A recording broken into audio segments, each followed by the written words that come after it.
एसटीच्या शिवाई बसमध्ये महिलेशी अश्लील कृत्य करणाऱ्या त्या वाहकावर अखेर गुन्हा दाखल करण्यात आलाय। एसटी महामंडळाच्या शिवाई ई बसमध्ये प्रवासी महिलेसोबत अश्लील कृत्य करणाऱ्या वाहक नूर मोहम्मद सिराज पटेल याच्यावर अहिल्यानगर शहरातील तोफखाना पोलीस ठाण्यात गुन्हा दाखल झालाय।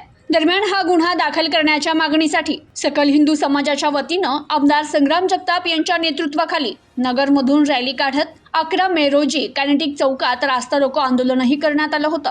याबाबत तारकपूर बस डेपोचे डेपो मॅनेजर अभिजित चौधरी यांनी फिर्याद दिली। फिर्यादीत म्हटलंय 25 एप्रिल 2026 रोजी तारकपूर डेपोची ई शिवाई बस ही अहिल्यानगर नाशिक आणि नाशिक अहिल्यानगर या मार्गावर धावत होती। या बसवर वाहक म्हणून पटेल याची नियुक्ती होती।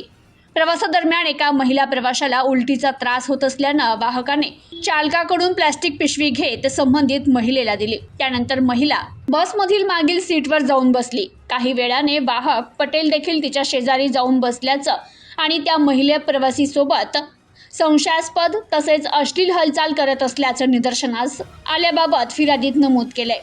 बसमधील सीसीटीव्ही फुटेज तपासण्यात आलं। यात नूर पटेल हा संबंधित महिलेसोबत अश्लील कृत्य करताना दिसून आल्याचा दावा फिर्यादीत करण्यात आला। या फिर्यादीवरून पोलिसांनी बसचा वाहक नूर पटेल याच्या विरुद्ध गुन्हा दाखल केलाय। दरम्यान संबंधित प्रकार समोर आल्यावर एसटी महामंडळ प्रशासनाकडून संबंधित वाहकाला विभागीय चौकशीनंतर निलंबित करण्यात आलंय। प्रतिनिधी मोहसिन शेख, न्यूज टुडे 24, अहिल्यानगर।